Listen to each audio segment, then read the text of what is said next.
The Modern Pantry is about creativity, sort of spontaneity, renewing everyday cooking by putting a new twist on it. It's about taking all these ingredients from around the world and kind of marrying them together in some hopefully delightful way.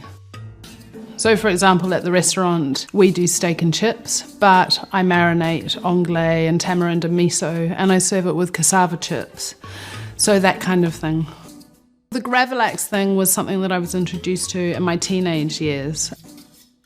I am making a Gravlax today, where the salmon is marinated in soy sauce, licorice, beetroot juice, and cardamom. And then you end up with a lovely red ring around a beautiful pink piece of salmon.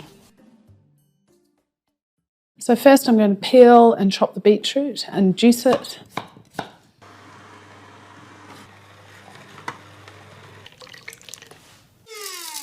Then I'm going to grind the cardamom and then mix both together with the soy sauce and licorice paste.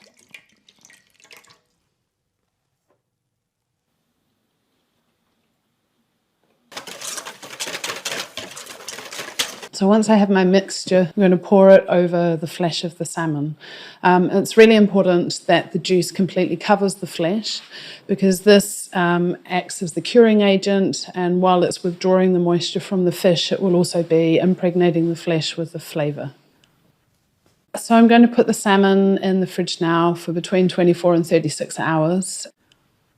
The length of time depends partially on the thickness of your salmon fillet, but you'll be able to tell that it has cured because the flesh will feel slightly firmer. Okay, so here's the salmon fillet that's been in the marinade for 36 hours now, so I'm going to rinse it off. I'm just going to pat the salmon dry with a paper towel and get off as much moisture as possible and return it to the fridge for 8 hours. Unwrapped, which is quite important because I now want the air to act to continue curing the salmon. Now for the moment of truth. Look at that, that's beautiful. One of the things I also really love about this particular cure is that it's not overly salty. So because it's soy sauce, rather than sort of piling salt onto the flesh of the fish, it just really delicately seasons it. So now I'm going to make my winter slaw. So jicama, this is a more unusual ingredient, used prolifically in Mexican cuisine. Fennel, green apple, some beetroot, and dill. So for the dressing, I've got some creme fraiche. I'm going to use some yuzu juice, which is a Japanese citrus fruit. Put a little bit of lemon juice. I'm sort of sticking with that creamy theme, but I'm trying to make something really sort of citrusy and fresh tasting that will offset the rich, sort of fatty, licoricey flavour of the salmon.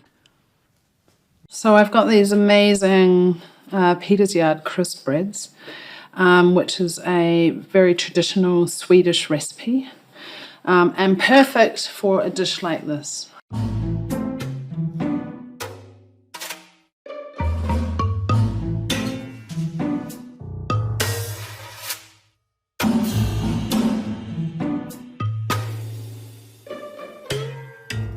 So this is a perfect sharing dish really for a starter, and I love it. The cracker goes brilliantly with that because it just gives it a real super crunch, which goes perfectly with the salad and the salmon.